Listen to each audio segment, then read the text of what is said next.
Long before paper money, before central banks, before digital transactions, the global economy was built around a single metal.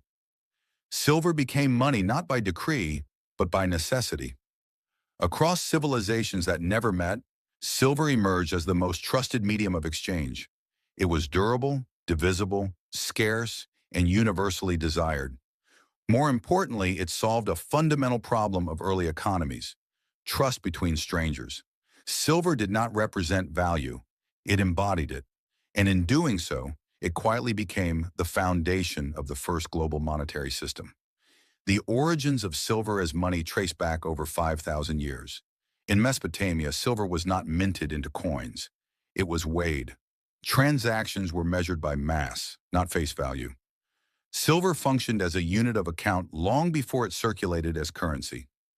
Debts, wages, and prices were denominated in silver weight, anchoring economic relationships to a tangible standard. This was not a financial innovation driven by governments, but a practical solution developed by merchants and administrators managing complex economies. Silver quickly became central to state power. Temples and palaces accumulated silver as reserves, using it to pay workers, soldiers, and suppliers. Control over silver flows meant control over economic activity, yet silver's authority did not depend on political power. Its value traveled independently of empires. When governments collapsed, silver retained trust. This portability of value made it uniquely suited for long-distance trade, where legal enforcement was weak and trust scarce. As trade expanded across the Mediterranean, silver became the common language of commerce. Phoenician traders, Greek merchants, and later Roman networks relied on silver to settle exchanges between distant regions. Different cultures used different coins, but silver content mattered more than symbols. A coin's legitimacy was determined by weight and purity, not the ruler stamped on it. This principle transformed silver into a universal economic connector. Coinage standardized silver's role. Greek city-states began minting silver coins to simplify trade and taxation. Coins reduced transaction costs, increased market efficiency, and expanded economic participation. But they also introduced a new risk: debasement.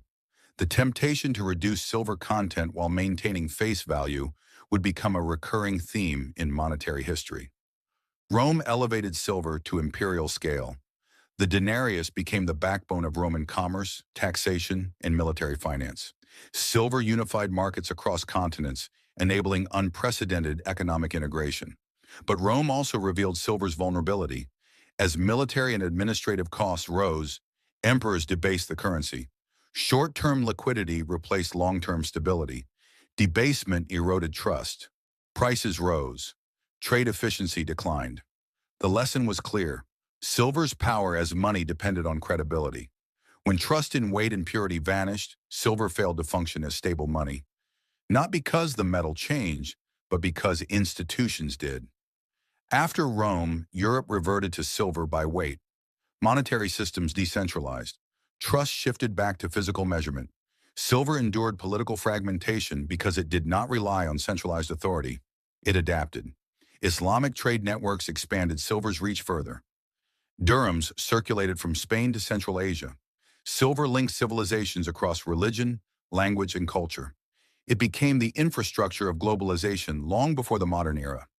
In China, silver transformed state finance.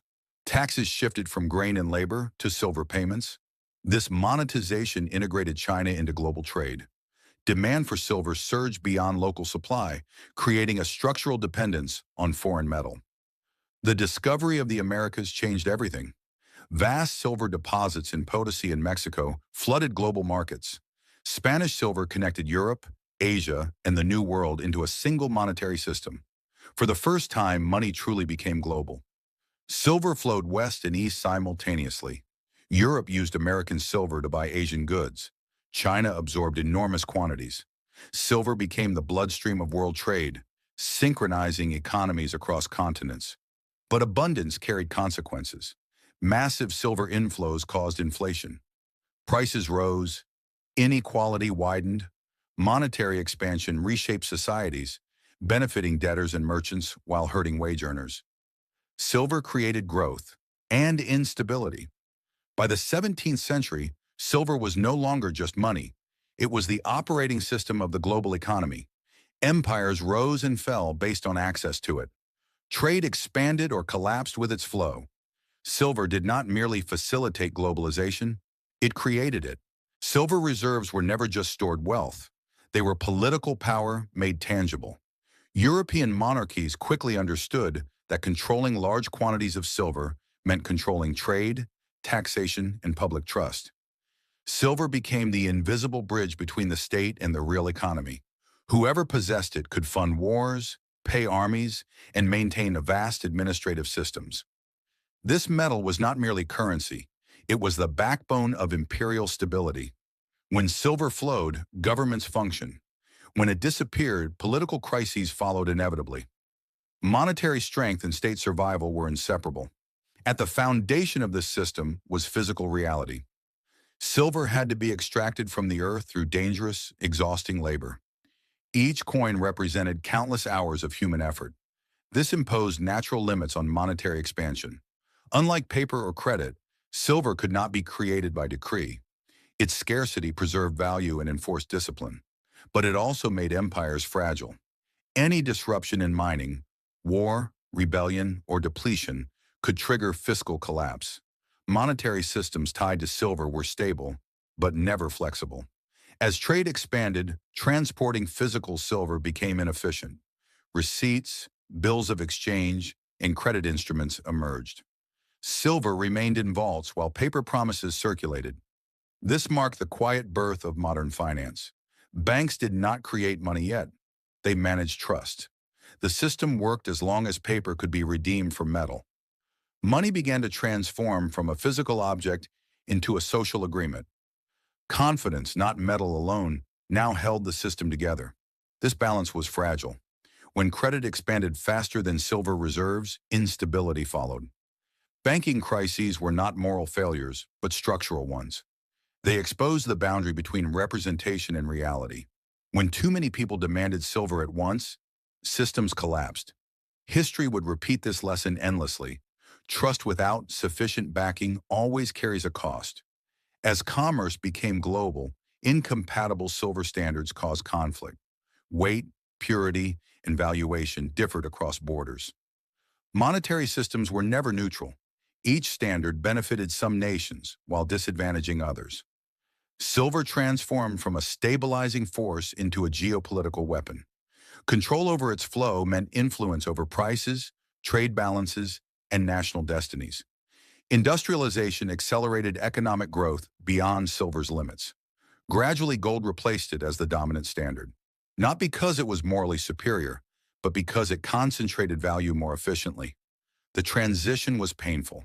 Silver-based economies suffered inflation and instability. The world had outgrown its original monetary foundation.